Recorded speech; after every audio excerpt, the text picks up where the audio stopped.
Breaking news చూస్తున్నాం. విశాఖ జిల్లా భీమిలిలో AN ఆసుపత్రి నిర్లక్ష్యం నిండు ప్రాణం బలైంది. ఏఎన్ ఆసుపత్రి ప్రజల ప్రాణాలతో చెలగాటమాడుతోంది. వైద్యుల నిర్లక్ష్యంతో ప్రజల ప్రాణాలు గాల్లో కలిసిపోతున్నాయి. రేవతి అనే మహిళ చెయ్యి విరగడంతో ఏఎన్ ఆసుపత్రిలో చేరింది. ఆపరేషన్ సమయంలో రేవతికి డాక్టర్లు మత్తు ఇంజెక్షన్ ఇచ్చారు. మత్తు ఇంజెక్షన్ వికటించిన రేవతి ప్రాణాలు కోల్పోయింది. ఆసుపత్రి ఎదుట రేవతి బంధువులు ఆందోళనకు దిగారు. ఏఎన్ ఆసుపత్రిపై చర్యలు తీసుకోవాలని రేవతి బంధువులు డిమాండ్ చేస్తున్నారు.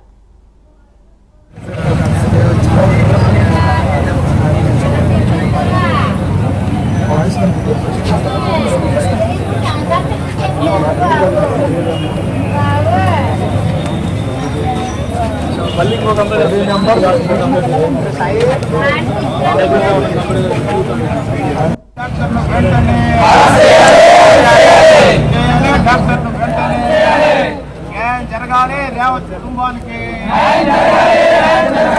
న్యాయం జరగాలి రేవత్ కుటుంబానికి న్యాయం జరగాలి రేవత్ కుటుంబానికి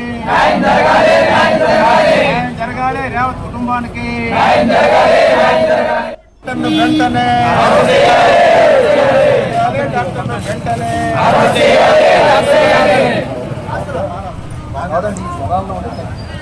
రావతి కుటుంబానికి న్యాయం జరగాలి. రావతి కుటుంబానికి న్యాయం జరగాలి. విశాఖ జిల్లా భీమిలిలో ఏఎన్ ఆసుపత్రి నిర్లక్ష్యం నిండు ప్రాణం బలైంది. ఏఎన్ ఆసుపత్రి ప్రజల ప్రాణాలతో చెలగాటమాడుతోంది. వైద్యుల నిర్లక్ష్యంతో ప్రజల ప్రాణాలు గాల్లో కలిసిపోతున్నాయి. రేవతి అనే మహిళ చెయ్యి విరగడంతో ఏఎన్ ఆసుపత్రిలో చేరింది. ఆపరేషన్ సమయంలో రేవతికి డాక్టర్లు మత్తు ఇంజెక్షన్ ఇచ్చారు. మత్తు ఇంజెక్షన్ వికటించిన రేవతి ప్రాణాలు కోల్పోయింది.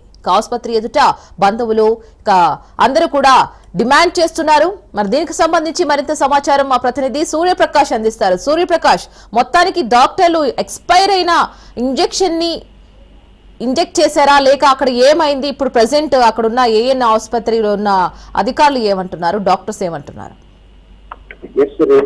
ఈ యొక్క ఎన్ఆర్ఐ హాస్పిటల్లో నిత్యం ఇటువంటి ఘటనలు అయితే చోటు చేసుకోవడం అయితే జరుగుతుంది. ఎప్పటికప్పుడు ఈ నెల రోజుల్లోనే ఇది ఒక మూడో ఘటన.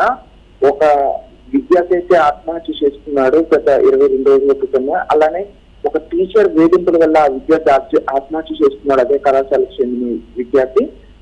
ఇప్పుడు ఏదైతే రేవతి అనే మహిళ గత వారం రోజుల క్రితం అయితే హాస్పిటల్లో చేరడం జరుగుతుంది. హాస్పిటల్లో చేరిన తర్వాత ఆమెకి చెయ్యి ఫ్రాక్చర్ కావడం, దానికి కావాల్సిన వైద్యం చేయడానికి అయితే అనెస్థిసియా ఇంజెక్షన్ ఇవ్వడం అయితే జరిగింది. ఆ ఇంజెక్షన్ ఇచ్చేటప్పుడు అప్పుడే ఆమె కోమాకు చేరుకోవడం, స్థానికంగా బంధువులందరూ కూడా ఆ యొక్క ప్రాంతంలో అయితే భారీ స్థాయిలో ధర్నాలు చేస్తూ అక్కడ వాళ్ళందరిపైన ఒత్తిడి తీసుకురావడంతో డాక్టర్స్ ఎటువంటి ప్రమాదం లేదు, మరి కొద్ది రోజుల్లోనే ఆవిడ కోలుకుంటుందని చెప్పడం అయితే జరిగింది. గత 4 రోజులుగా వైద్యం చేస్తూ ఉన్నామని చెప్పారు. కానీ ఈ రోజు సాయంత్రం 8 గంటలకైతే ఆవిడ మరణించారు. రేవతి అయితే మరణించిందని చెప్పేసి అయితే డాక్టర్ నిరూపించడం అయితే జరిగింది.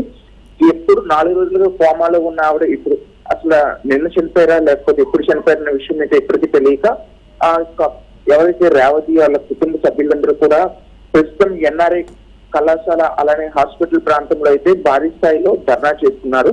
కుటుంబ సభ్యుల ఆందోళనతో దాదాపు తగరపోల్స ప్రాంతం మొత్తం కూడా ట్రాఫిక్ జామ్ కూడా కావడం జరిగింది. రేనా రైట్ సూర్యప్రకాష్, థ్యాంక్ యూ.